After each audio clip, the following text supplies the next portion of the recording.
Tonight we'll cover text 6, 7, and maybe 8 of the Damodarastic prayers, which, as we always remind you, is presented in the Padma Purana as an eternally perfect prayer that manifests on the tongue of Sri Satyavata Muni in the most exalted association of Narada Muni and one of the 4 Kumaras.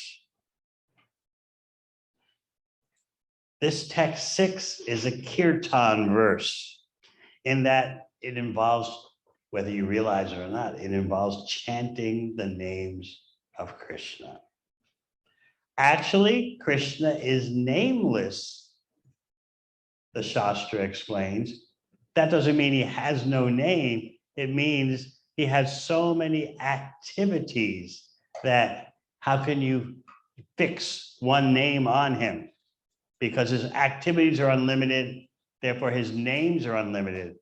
But still, of those unlimited names, Krishna is the most appropriate, because Krishna means the unlimitedly, the infinitely attractive personality of Godhead.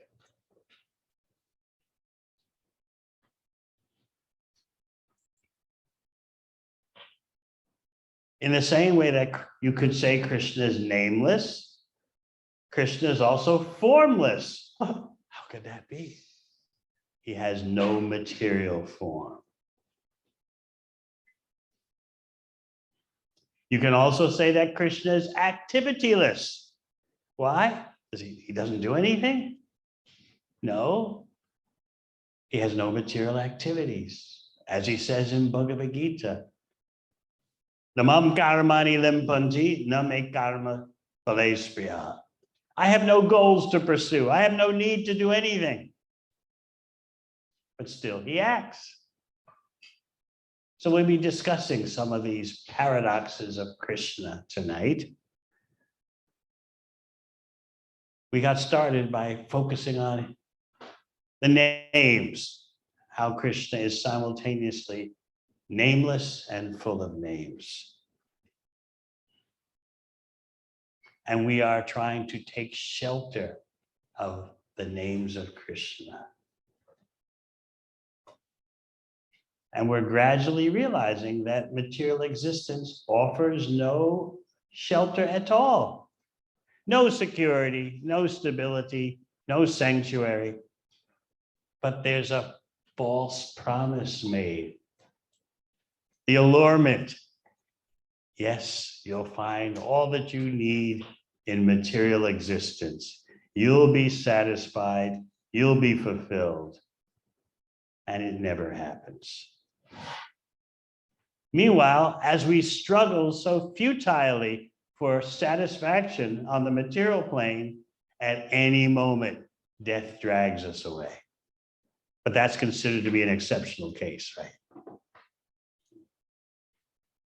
We don't even want to know what it's like to get old. And certainly we don't want to think about death. That means we're taking shelter in ignorance. Close my eyes in the face of danger. So this verse 6 is offering shelter in the names of Krishna. And the devotee reciting this prayer is asking for that shelter in terms of, may you become visible to my eyes. Hearing Krishna is the same as seeing Krishna. If anyone asks you, have you ever seen Krishna? You can say yes. Someone was reminding me, I don't know where, that at a program, someone asked me, have you seen Krishna? And so I reached for a glass of water and drank some. Yes, I've seen Krishna. What?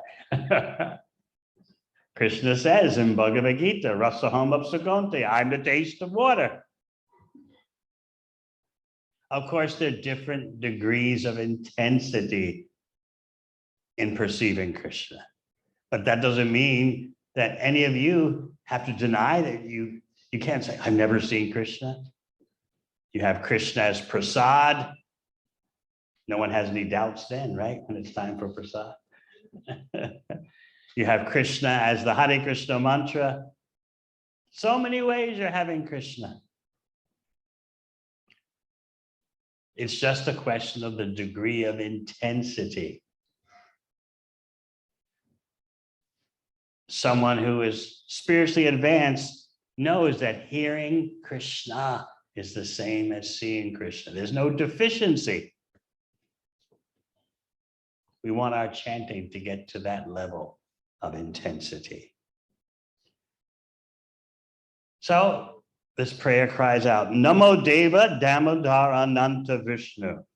First, O Deva, O supremely effulgent one with wonderful sportive pastimes.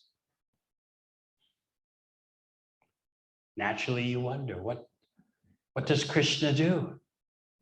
He doesn't simply have an effulgence, he does things.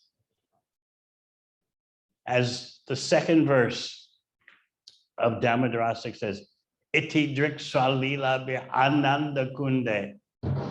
With his lila, with his pastimes, he drowns the inhabitants of Braj in pools of liquid ecstasy.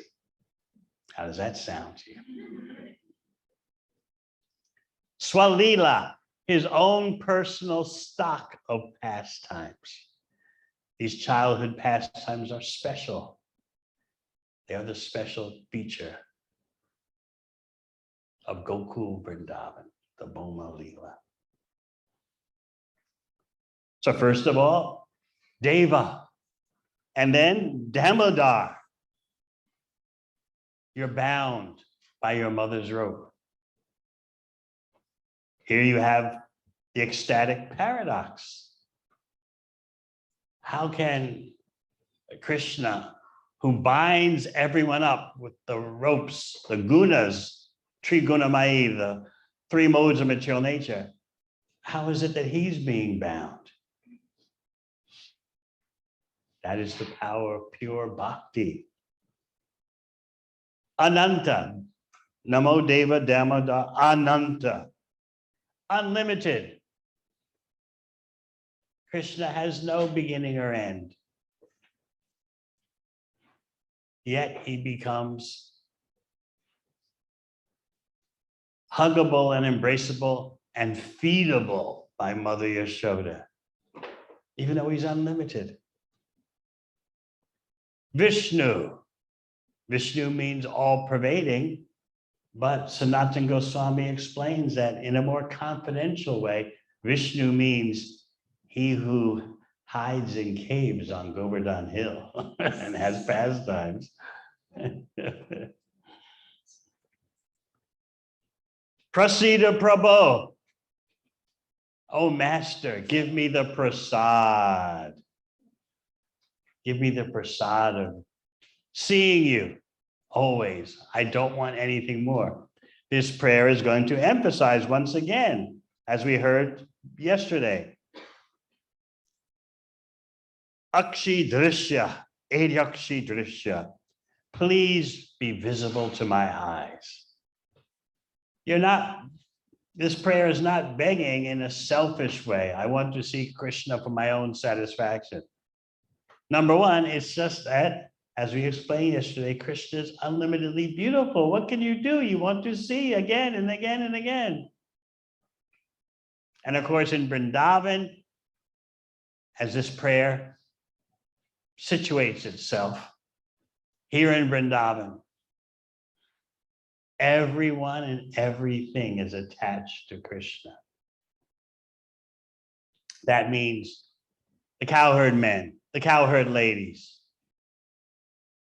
the cowherd boys, the cowherd girls, the land, the trees, the river, the flowers, the bees, the birds, everyone and everything is attached to Krishna. 100%. That's inconceivable to us. 100%. Reminds you of a story, a true incident with Srila Prabhupada. He was giving a very stern lecture that if you want to go back to Godhead, you have to be 100% Krishna conscious. And all the devotees were, oh boy, this is 100%. So they're kind of looking down. So then Prabhupada noticed that they were feeling not too enlivened. So then he said, before he got off the Vyasasana, he said, all right, if you want to go back to Godhead, 90% Krishna conscious. Still the devotees were, it's a high bar. And then he got off, as he was getting off the Vyasasana, he said, if you want to go back to Godhead, 80% Krishna conscious. Devotees were looking a little more enlivened now, but not completely enlivened. So he was walking out of the room and he kind of flung his shutter over his shoulder and suddenly turned around and said, all right, 70%.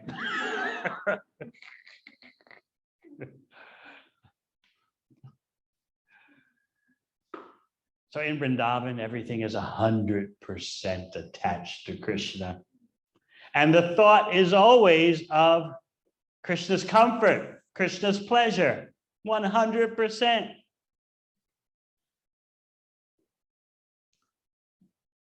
So when devotees want to see Krishna, it's because who in their proper consciousness can fail to be attracted by Krishna, you want to see.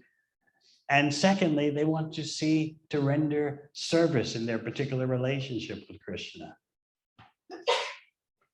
As we heard yesterday about the cheeks. Muhushchumbitam bimba rakta dharam. Those cheeks, they're kissed by Mother Yashoda. Or there's a more confidential kisser of the cheeks. That is all for Krishna's pleasure. We're so accustomed to thinking that Krishna should give me benefits. But the kind of bhakti we're dealing with in these verses is simply about pure devotion. That's all that goes on in Vrindavan. And remember, this prayer situates itself in the Vrindavan, in the Braja Bhava. Prasida Prabhu, give me the mercy, give me the prasad. Why? What is my situation? Dukkha jalabdi magnam. I'm drowning in an ocean of material tribulations. I'm drowning in an ocean of illusion. I'm deeply immersed. Kripa dristi vrishyati jinam bhatanu. You can rescue me by pouring upon me your merciful glance.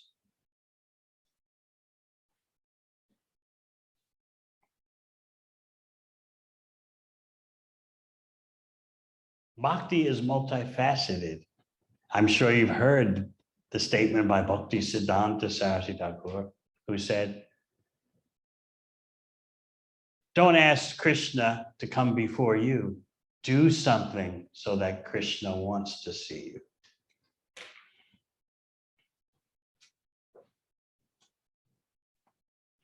And stop trying to see Krishna in the groves of Vrindavan while you are engaged in your own selfish pursuits. Just follow the order of the spiritual master. That was Srila Bhakti Siddhanta Saraswati Thakur's statement. So this prayer is begging in a transcendently sorrowful way. How can lamentation and sorrow be transcendental? It has nothing to do, such lamentation and sorrow has nothing to do with the modes of material nature. Usually you would ascribe lamentation to the mode of ignorance, tamoguna. You lament because first there's rajoguna, attachment, activities based on material desire, and then lamentation must follow because things never turn out the way you want. And even if you do get what you want, it can't last, so you're lamenting. In fact, you may have observed that people who have even just a few things that they wanted, their dream has been fulfilled in at least a few aspects. When they inevitably lose those things, lose those relationships, oh, they suffer more than those who never had.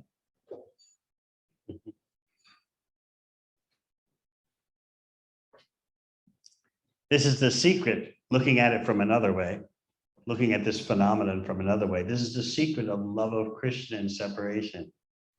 As Krishna explained to the gopis, who were concerned very deeply, to say the least, why did you disappear on us?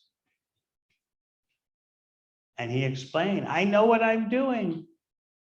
If someone poverty-stricken, after great endeavor, attains a treasure and then loses that treasure, the person never stops thinking about the treasure he or she lost.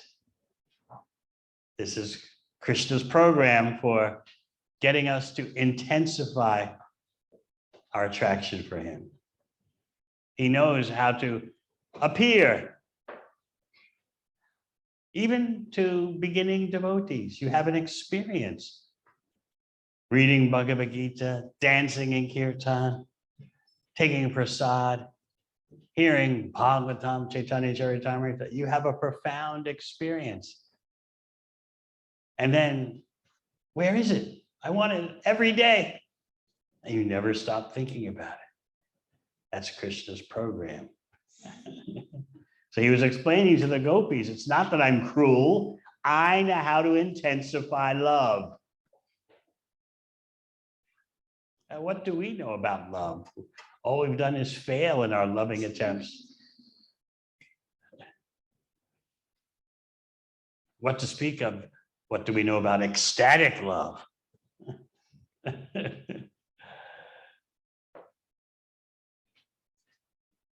Can you imagine saying to someone, oh, I love you ecstatically? They would think you're strange. People have no idea what is real love, what to speak of, what is ecstatic love. But the whole of nectar devotion is about the development of ecstatic love for Krishna. What are the symptoms? What are the characteristics? So again, this prayer emphasizes that I don't want anything more. I don't want any material benedictions. I certainly don't want liberation. When you hear dukkha jalabdi magnam, please, I'm drowning in an ocean of tribulation. That can be taken in two ways. It can be taken that I'm so afflicted by the suffering in the ocean of material existence, yes, but it also can be taken that in separation from Krishna, I'm suffering like I'm burning alive in a fire.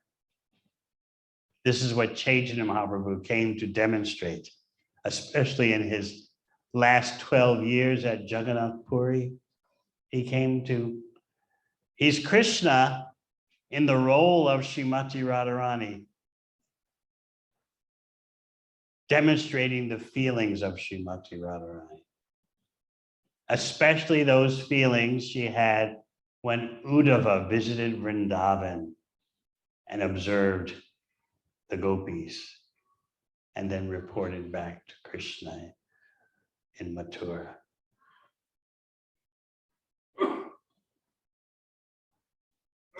So our peak goal in bhakti is not mystic powers. It's certainly not liberation from material existence. It's not even Vaikuntha with its awe and reverence. You see, the Damodarastic prayers are testimony for those who are attached to the awe and reverence and majesty of Vaikuntha. It's telling them, this prayer is telling them, there's something more. It's announcing to even the Vaikuntha residents, the Vaikuntha Vasis, there's something more. So this is how high this prayer is. It's taking you beyond Vaikuntha, beyond Lakshmi Narayan.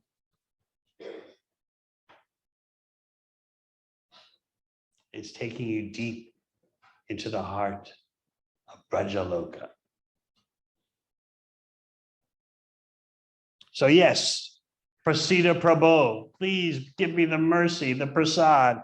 Look at my situation. I'm drowning in an ocean of sorrow, either because of material miseries or because of separation from Krishna.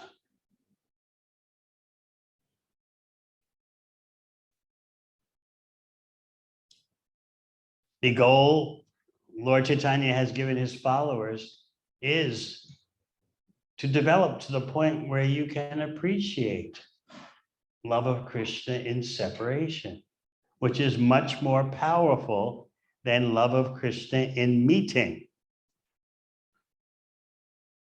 That's the reverse of what we would normally think, yes? I just want to meet the beloved.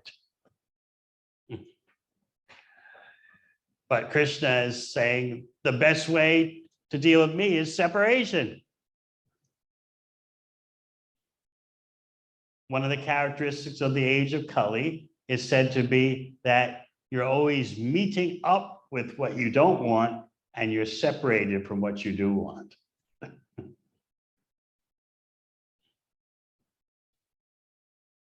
But at the peak of bhakti, especially for the followers of Sri Chaitanya Mahaprabhu, the highest experience is separation from what is so dear to you. And this is what Krishna, as Sri Chaitanya Mahaprabhu, came to experience, how his devotees, especially his topmost devotee, feel separation from him. He can't understand that as Krishna. So then you say, well, is there something Krishna can't understand? No, because he comes as his own devotee, Sri Chaitanya Mahaprabhu, and then understands. And Sri Chaitanya Mahaprabhu is eternal and Krishna is eternal.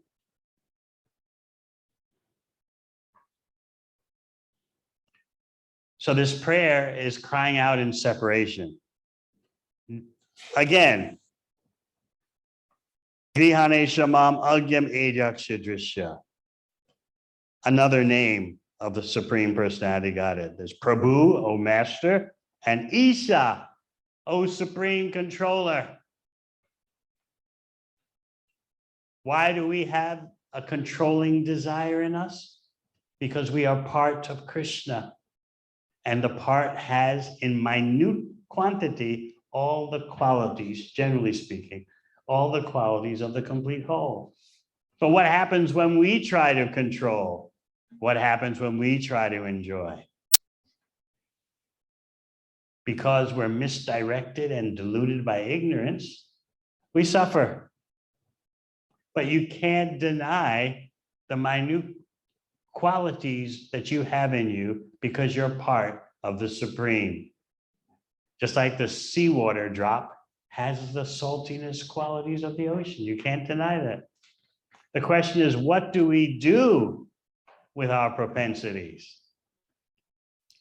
Control is related to independence. Krishna is completely independent because he's not dependent on anything outside of himself. But as we often point out, what happens when you want to enjoy? You have to take a risk and go outside of yourself. Depend on others. who may not be there, or who misunderstand you, or get angry at you, or ignore you. It's very risky, isn't it?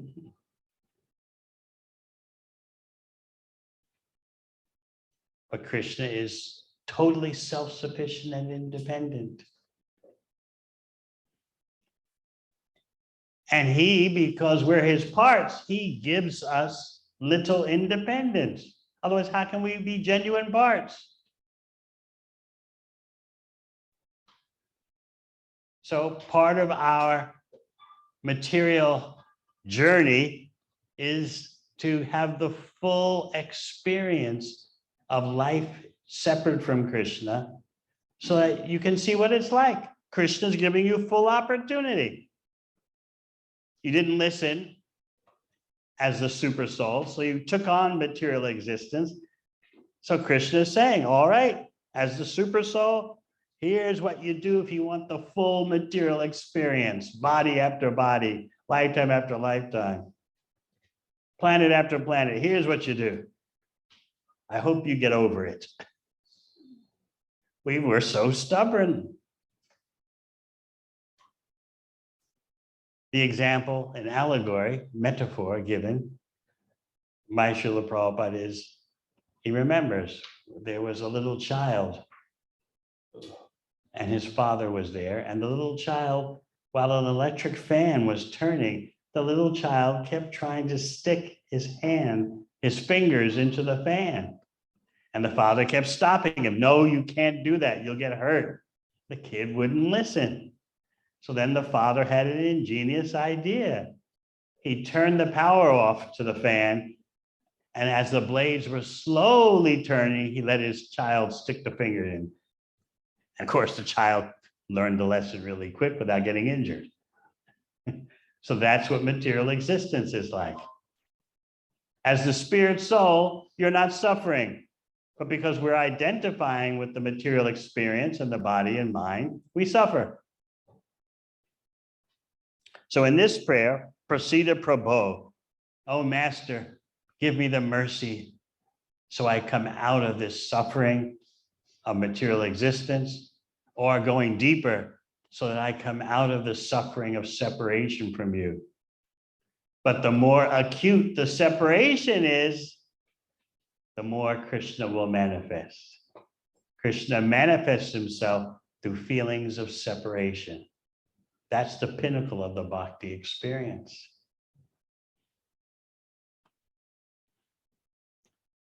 So before we go to text 7, in this devotional kirtan of text 6,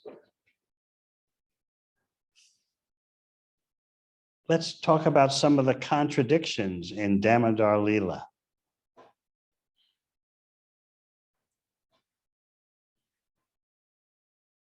It's always good to meditate on these items.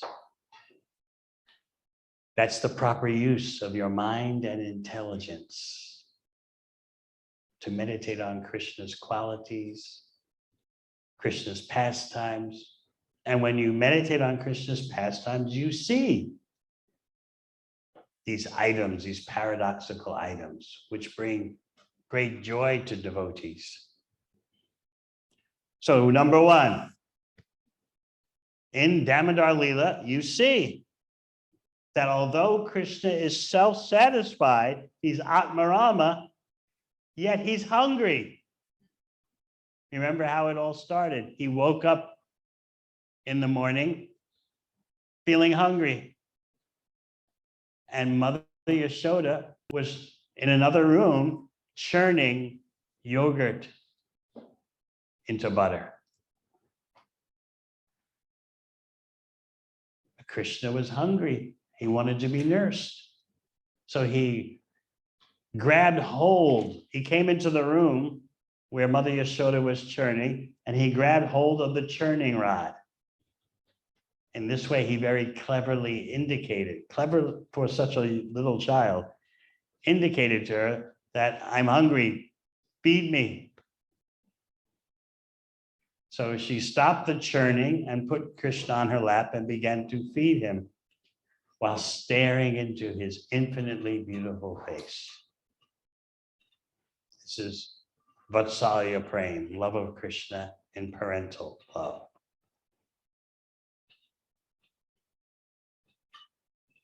And then, as you know, Mother Yashoda had milk on the stove that began to boil over. She was making various milk items, products for Krishna, because she was concerned he keeps breaking into other people's houses, stealing butter, as if there's something deficient in the milk products in my own home. So of her vast herd of cows, Nanda Maharajas, she had a small number of super select cows who gave super milk.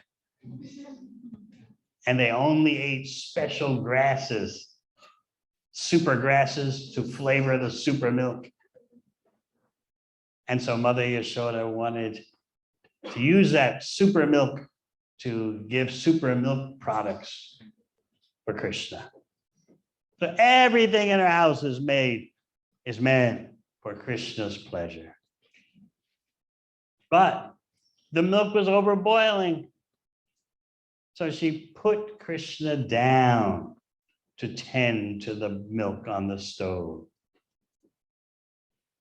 And Krishna was angry. I always ask, you may remember, have you ever been so angry that with your teeth you bite your lip? Anyone, have you ever been that angry? Gormantri, ever been that angry? Anyone ever been that angry? No one wants to say.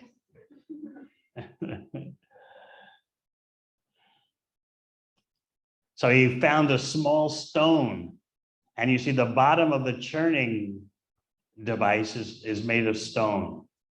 It's like a pot with a churning rod coming out the top. So he took a small stone and expertly punctured the clay pot bottom, the bottom of the churning device. And all the contents squirted out.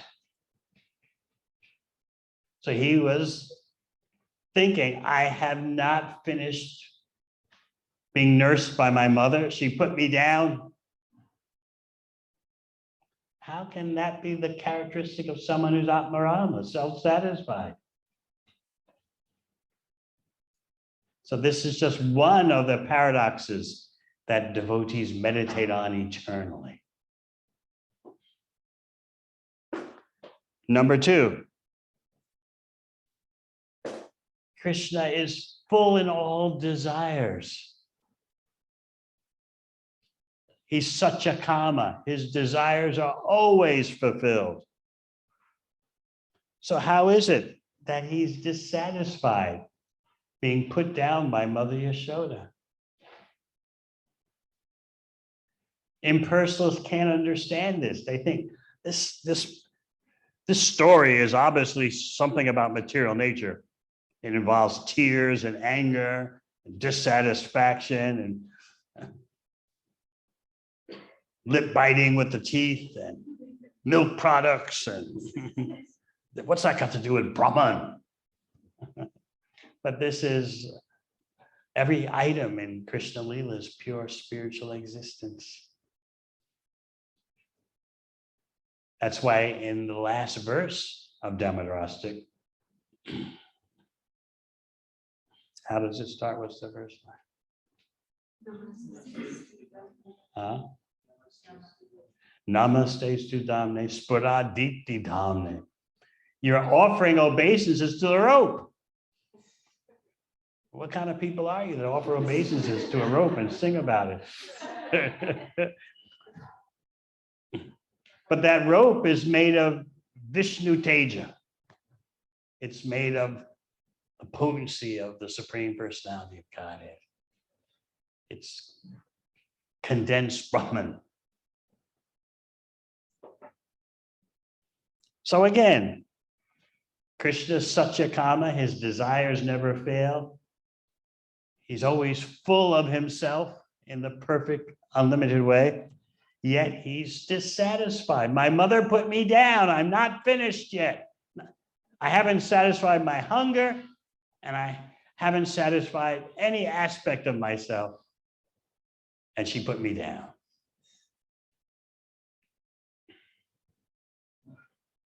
What else?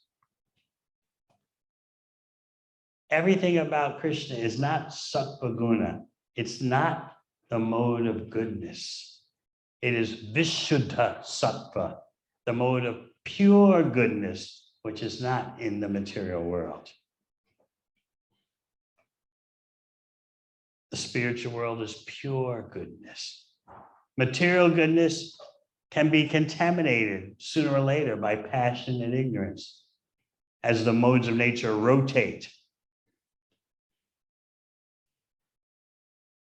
You can see the rotation of the modes of nature in the societal affairs on this planet. There's feverish economic buildup. And then sooner or later, there's mass destruction. So first, Rajaguna, material buildup, and then everything is blown up. And then what happens? Time for a little bit of Sattva Guna. We shouldn't have done that. We shouldn't have nuked half the planet. We shouldn't have constructed 16,000 nuclear weapons that are present on the planet right now. We shouldn't have done that. So there's a little bit of reflection after the destruction. That is mode of goodness, a little bit. But then let's build up again. We will rebuild. So mode of passion.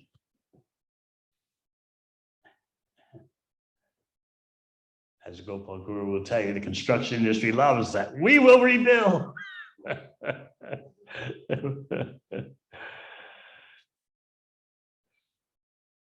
And then the material desires, the greed, the lust gets to be so much that there's an explosion of wrath because of you're never satisfied with what you get materially.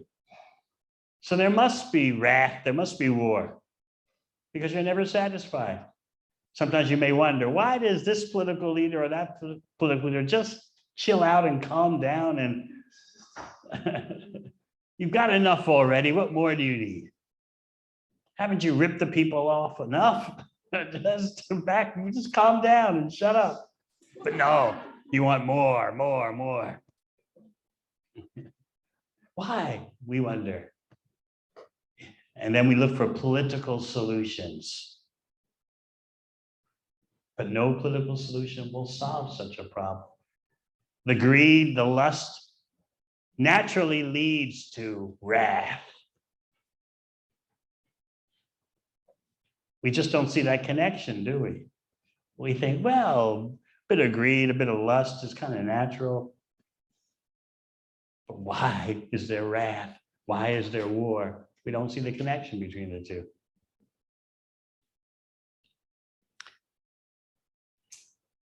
Krishna's dissatisfaction is glorified in this Damodarastaka prayer.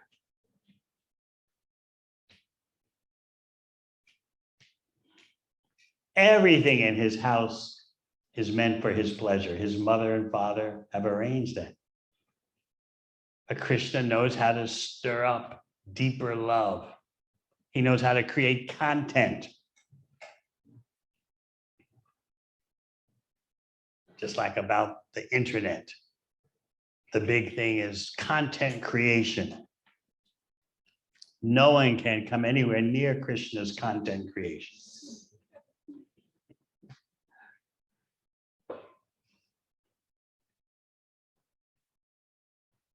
So all his desires are fulfilled.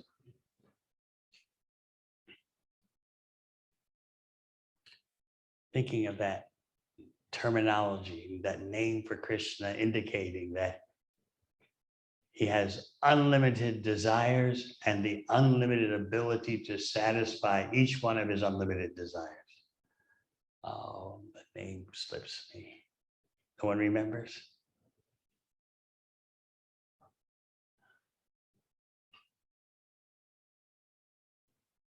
I don't. So that's the characteristic.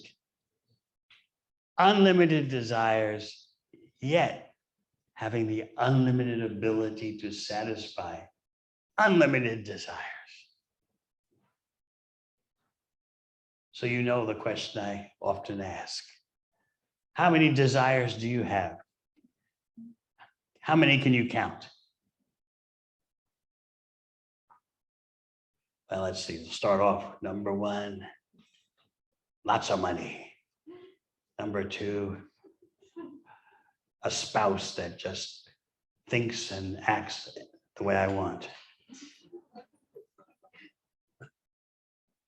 Number three, well-behaved children. Number four, the biggest house as possible. Number five, a garage full of the latest cars. It's getting hard to get up to 10. Number six, a vacation every month in Bali. Then you have to go societal. Number seven, economic prosperity for the whole world. Number eight, world peace. Number nine, a perfect environment. You see, you're running out. You haven't got to 10 yet. So what do you know about unlimited desires?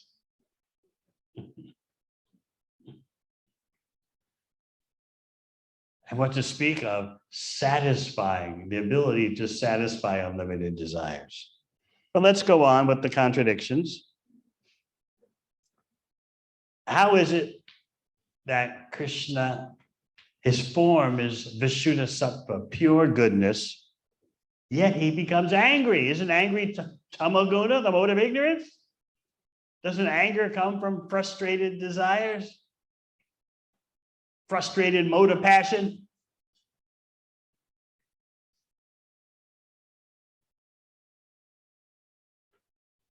So how can pure goodness manifest anger? It's a paradox, a contradiction. What else? Krishna is known as Lakshmi Nath. He's the controller of Lakshmi.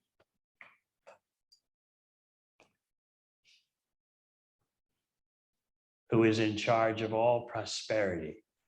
There's a material Lakshmi for handling the material prosperity of the material world. And of course, the material Lakshmi is definitely Chanchala, restless and never in one place for long. But there's the spiritual Lakshmi. In the spiritual world.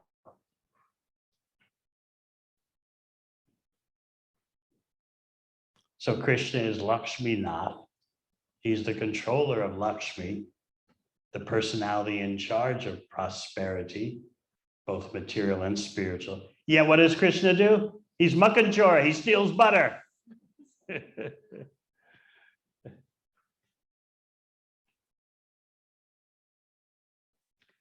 If you're an impersonalist, this just doesn't click for you.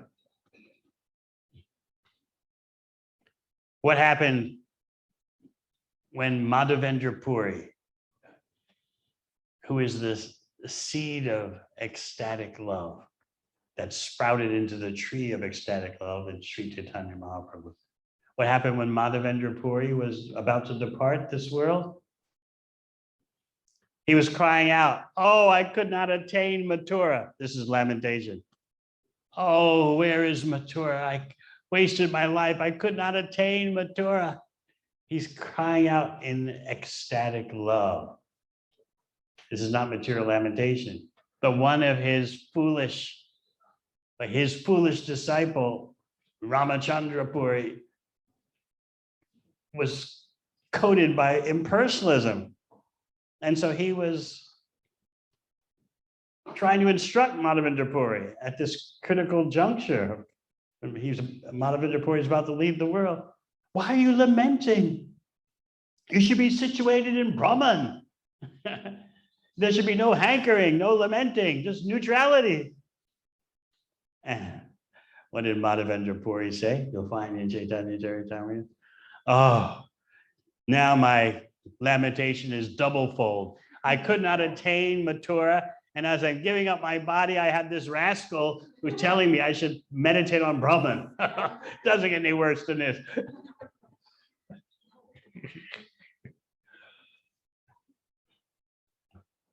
So that's a perfect example of how impersonalism prevents you from understanding the spiritual variegatedness of the pure spiritual experience. Whereas the other disciple who was there, Ishwar Puri, who was the spiritual master of Sri Chaitanya Mahaprabhu, he understood and he aided his spiritual master's feelings of separation from Krishna. So again, Krishna is Lakshminath, the master of Lakshmi, yet he steals. So how can people understand Rasa Leela if they can't even understand Krishna stealing butter? So even Krishna's stealing pastimes, we don't talk about in public so much. Let's just speak of Rasa Leela. They're there, of course, in the Krishna book, couched, as we said yesterday, in tattva, in scientific understanding of the Supreme. More contradictions. Krishna instills fear of time and death. In Bhagavad Gita, he says, Kalosmi, I am time, and Mrityu Sarva Harashaham. I come as death and I take everything away. So he instills fear through time and death. Yet, what's he doing? He's running away from Mother Yashoda, who's chasing him.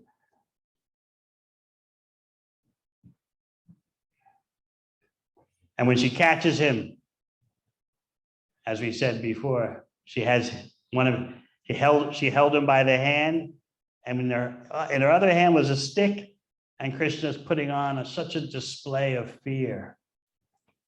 The tears, the sobbing, the body shaking. So this is a paradox. One that Queen Kunti comments about in the first canto. What else? Paramishtam Achantato Dhutya Gopya. He runs faster than the speed of mind, yet Mother Yashoda caught him. How is that possible? I was at the airport in Sydney just a few days ago, and I was waiting to board the flight. And there was this mother, she looked like early 30s, and she had two children. One looked like he was maybe 3 years old. The other was like 4.5. And so every once in a while, the 4.5-year-old kid, while she's taking care of the other kid, the littler one, the 4.5-year-old kid would just take off running. He was moving fast. But the mother, she must have been working out or something. She sprinted and caught him. The kid was about to, I thought the kid was gonna try to go down the escalator or something, get into some trouble. No, in a split second, she caught him. And then she picked him up and then swung him way over her head and then down between her legs. I said, wow, this lady is strong.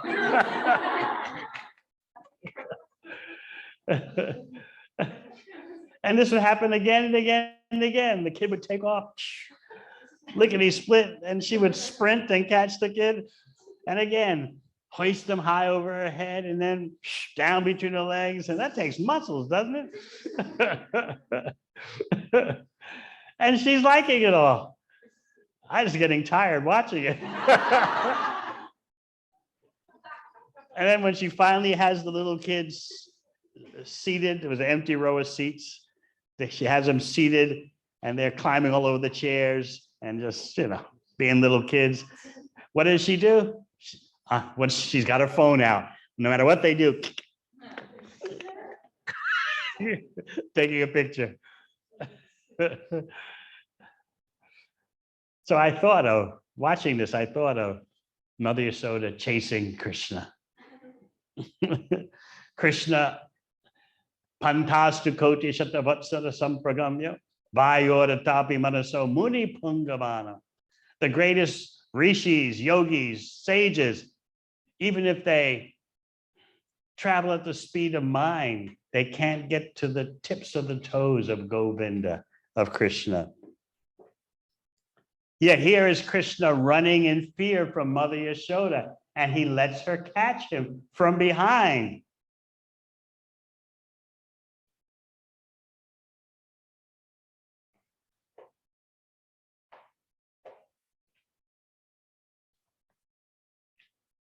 Like he's an ordinary criminal. What more? What business does the Supreme Personality Godhead have in crying? Rudantam moho nature yugmam redundam. We already discussed yesterday about the tears flowing from the eyes mixed with the mascara running down the face, how it's the perfection of beauty. It's not a cosmetic disaster.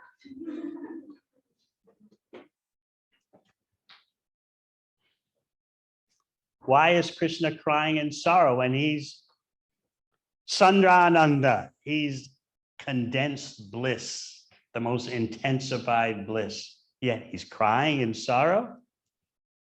This is all part of his stirring the rust of parental love. He's deepening the bond between Mother Yashoda and him in parental love. And finally, he's all pervading.